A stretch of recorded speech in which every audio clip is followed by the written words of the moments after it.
Alhamdulillah Rabbil Alameen, wassalatu wassalamu ala Sayyidil Anbiya wal Mursaleen. This is Majib Qazi and you're watching Washington Roundtable on VOK TV.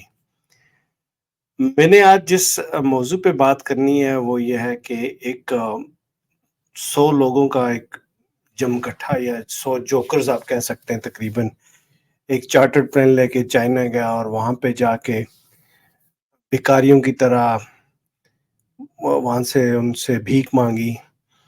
और जो reports आ रही हैं, जो independent journalist हैं वो report कर रहे हैं, वो ये बता रहे हैं कि प्राइम मिनिस्टर शहबाज जो 47 फॉर्म के प्राइम मिनिस्टर हैं, उन्होंने वहाँ पे तकरीर शुरू हुई इस तरह की जिस तरह पाकिस्तान में अगर आप पैन हैंडलर को देखें, जब आप गाड़ी रुकती है तो वो आके आपसे भीख मांगते हैं और भीख मांगने के लिए डिफरेंट लोगों के अंदाज होते हैं।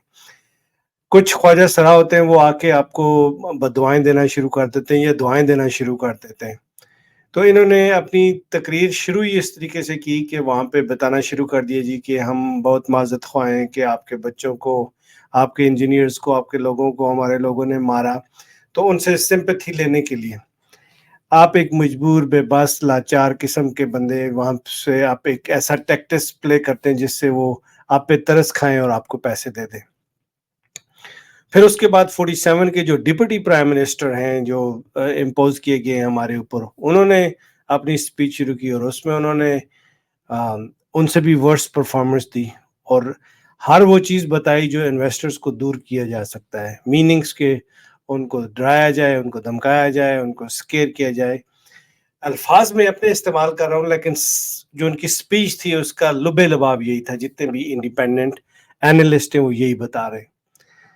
कहीं भी आपने वहाँ पे जाके किसी बंदे ने भी इस तरह की प्रेजेंटेशन नहीं दी कि चाइनीज़ का कॉन्फिडेंस लेवल बढ़ जाए, चाइनीज़ का इन्वेस्टर्स को आप उनको प्रॉफिटेबिलिटी, प्रोडक्टिविटी, इन चीज़ों के बारे में आप उनको बताएं।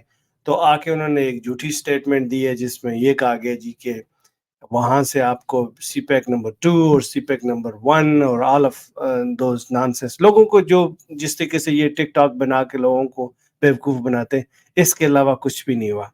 वहाँ पे आप देखें सूट्स पहन के जिस तरह हॉलीवुड मूवी का एक डॉन आता है और वो पीछे उसके पीछे आपका आर्मी चीफ और डिफेंस मिनिस्टर और deputy ministers and what have you, like 100 of them were in the line.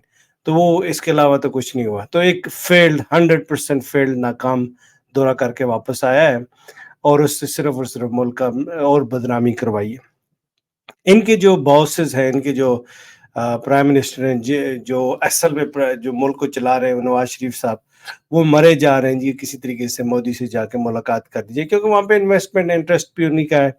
इसी वजह से पाकिस्तानी टीम को भी इस तरीके से उन्होंने मिसमैनेज करके, और आपने देखा मुल्क के लिए जिस तरह बदनामी और पूरे मुल्क के अवाम जो इमोशनल हैं, जो एक ही इंटरटेनमेंट है पाकिस्तान में क्रिकेट के अलावा और है क्या, और लोगों के इमोशंस थोड़े बढ़ जाते हैं जब इंडिया पाकिस्तान के खिलाफ मैच होता है, तो उसको भी इन्होंने उन्हीं को दे दिया बेसिकली। और वो ड्रामा सा एक ला के वहाब रियाज टाइप एक जोकर अपनी तरह का रखा हुआ है, जो कभी कभी पहन के आ जाता है, शहबाज शरीफ की तरह के शूज पहन के पानी में आके चक्कर लगा के चला जाता है।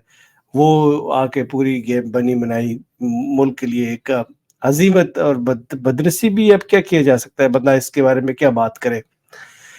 तो ये तो इन्होंने गोल खिलाए जी, जो चाइना में जाके इन्होंने गोल खिलाए वापस आए। तो मैं पाकिस्तानियों को ये बताना चाहूँगा कि इस वक़्त पाकिस्तान में ये लोग आपके साथ जो खेल खेल रहे हैं ना, उसको समझने की कोशिश करें। एक साइंटिस्ट था, उसने मक्खी के पर काट दिए और स्टेटमेंट ये लिखी और उसको कहा कि मक्खी को कहा कि पर काट दिए और उससे कहा कि अब तू उड़। अब मक्खी के पर काट दिए और उसको कह रहा है कि अब उड़। तो स्टेटमेंट उसने जो जो अपनी उसने रिसर्च में लिखा, वो ये लिखा कि ये अगर मक्खी के पर काट दिए जाए तो मक्खी आपकी बात नहीं सुनती। ये है इस वक़्त पाकिस्तान की हालत, पाकिस्तान की इकॉनमी की हालत एग्ज़ैक्टली यही है। ये आपको एमओयू, आपको टिकटॉक, आपको फैशन शो, ये सारा कुछ करवा के आपको दिखाएँगे, लेकिन मुल्क असल में तबाही की तरफ जा रहा है, क्योंकि ऑन ग्राउंड सिचुएशन ये है कि लोग पिसे जा रहे हैं, मरे जा रहे हैं। ना इन्वेस्टमेंट मुल्क के अंदर आ रही है, ना आपके पास ریونیو ہے نا آپ لوگ انویسٹ کر سکتے ہیں، اور سارے بزنس مین جتنے بھی ہیں وہ پریشان ہیں۔ اچھا، اب آپ کہیں گے کہ ٹھیک ہے آپ بائسز، آپ کی اپنی بائسز ہیں اور اس وجہ سے شاید آپ اس طرح کی بات کر رہے ہیں۔ بھئی آپ کسی بھی بندے کو، انڈیپینڈنٹ جرنلسٹ کو روڈ پہ بھیج دیں اور آپ کو بتا دے گا بجلی کے بل، گیس کے بل، گروسری کے بل، جتنے بھی آپ کے اس وقت لوازمات ہیں زندگی گزارنے کے لیے، وہ کتنے مشکل اور اجیرن ہو گئے۔ لوگ اپنے بچوں کو بیچ رہے ہیں، لوگ اپنے بچوں کو مار رہے ہیں، اور لوگ خودکشیاں کر رہے ہیں، اور یہ لوگ بتا نہیں رہے۔ اور آپ دیکھیں کہ اچھا خاصا صاف ستھرا پیسفل ملک چل رہا تھا، لیکن انہوں نے اس وقت ملک کے اندر دہشت گردی پھیلانا شروع کر دی ہے، اور تاکہ لوگوں کی اٹینشن ڈائیورٹ کرنے کے لیے۔ یو ایس کے بھی اندر بھی ایسا ہی ہوتا ہے کہ جب اکانومی فیل ہو رہی ہوتی ہے تو وہ لوگوں کی اٹینشن ڈائیورٹ کرنے کے لیے باہر کسی جگہ جا کے جنگ یا فساد شروع کر دیتے ہیں، جس وقت اس وقت اسرائیل میں ہو رہا ہے، اس وقت کشمیر میں اور فلسطین میں مسلمانوں کا قتل عام ہو رہا ہے۔ اور ہماری بدنصیبی یہ ہے کہ دنیا کی چھٹی بڑی فوج اس وقت ایک لفظ تک جو کشمیریوں کے فلسطین کے حق میں نہیں بول رہی۔ آپ صرف سٹیٹمنٹ ہی دینے ہیں نا تو یہ جنگ کل روک سکتی ہے، لیکن یہ سٹیٹمنٹ بزدل نہیں دے رہے، کیونکہ یہ ڈرے ہوئے ہیں، کیونکہ انہوں نے صرف اپنے لوگوں پہ ہاتھ اٹھانے، اپنے لوگوں کو مارنا ہے۔ انہوں نے کبھی بھی مسلمانوں کے لیے، مسلم امہ کے لیے، جس کے نام پہ یہ پیسہ بٹورتے رہتے ہیں، ان کے لیے یہ کبھی آواز نہیں اٹھائیں گے۔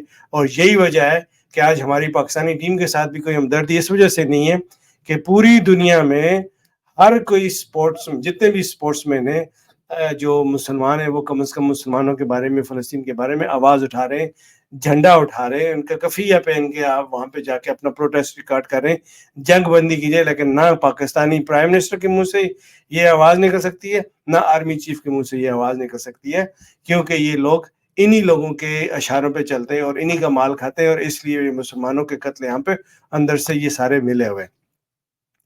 ان کو شرم آنی چاہیے، سیکھنا چاہیے۔ دیکھیے وہ ایک عثمان خواجہ ہیں جو اس آسٹریلین ٹیم میں کرکٹ کھیلتے ہیں، اور جب انہیں پتہ چلا کہ ہماری جو سپانسرشپ ہے وہ کسی اسرائیلی کمپنی کی طرف سے آ رہی ہے، تو انہوں نے اس کا ٹیگ نہیں لگایا اور اپنا فلیگ لگا کے اپنے آپ کو ایز اے پروٹیسٹ ریکارڈ کرنے کے لیے انہوں نے اپنی ٹیم کے، اپنی مینجمنٹ کے اگینسٹ اسٹیپ لیے۔ تو کیا ہوا کہ ساری ٹیم ان کے ساتھ کھڑی گئی۔